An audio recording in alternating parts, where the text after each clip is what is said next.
दोस्तों, सुबह मेघनाद के साथ लक्ष्मण का अंतिम युद्ध होने वाला था। वो मेघनाद जिसकी भुजाओं के बल पर रावण युद्ध कर रहा था, अब एकदम युद्ध जिसमें सभी दिव्यास्त्रों का उपयोग करने की शक्ति थी। सुबह जब लक्ष्मण भगवान राम से आशीर्वाद लेने गए तो भगवान राम उस समय पूजा कर रहे थे। पूजा की समाप्ति पर उन्होंने लक्ष्मण से कहा कि ये पात्र लो और जो पहला व्यक्ति मिले उससे कुछ भिक्षा मांग लेना। सभी लोग बहुत आश्चर्य में पड़ गए। ये क्या, आशीर्वाद की जगह भिक्षा? लेकिन लक्ष्मण को तो जाना था, बड़े भाई की आज्ञा थी। अब लक्ष्मण भिक्षा मांगने निकले। सबसे पहले उन्हें रावण का एक सैनिक मिला। अब लक्ष्मण उनसे भिक्षा मांगते हैं तो सैनिक ने उन्हें अपनी रसद में से कुछ अन्न दिया। लक्ष्मण ने वो अन्न लाकर भगवान राम को अर्पित किया और राम ने उन्हें आशीर्वाद दिया, विजयी भव। इस भिक्षा का किसी को भी कोई मतलब समझ में नहीं आया, लेकिन कोई पूछ भी नहीं सकता था, तो ये प्रश्न सभी के अंदर मन में रह गया। फिर भीषण युद्ध हुआ जिसमें मेघनाद ने त्रिलोक की अंतिम शक्तियों को लक्ष्मण पर चलाया। इन अस्त्रों की कोई काट नहीं। लक्ष्मण ने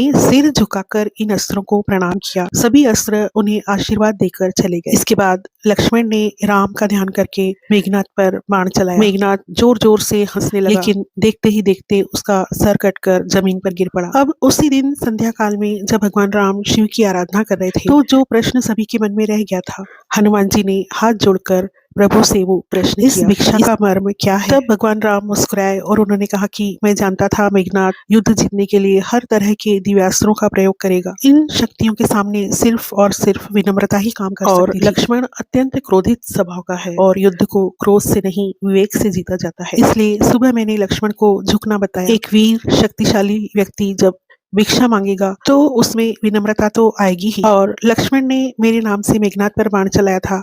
अगर मेघनाद उस बाण के सामने विनम्रता दिखाता तो मैं भी उसे क्षमा कर देता। जब हम महानता की दीवार को तोड़कर स्वयं को विनम्र और तुच्छ प्राणी के रूप में प्रस्तुत करते हैं, अपने अहंकार को वश में कर लेते हैं, वास्तव में जीवन आनंददायक बच जाता है। तो दोस्तों, इस कहानी से हमें ये सीख मिलती है कि अगर हमें विनम्रता और सरलता तो हमारे पास वो सब कुछ है जो हमें चाहिए। दोस्तों, अगर आपको मेरी ये कहानी अच्छी लगी हो तो please like and subscribe my channel.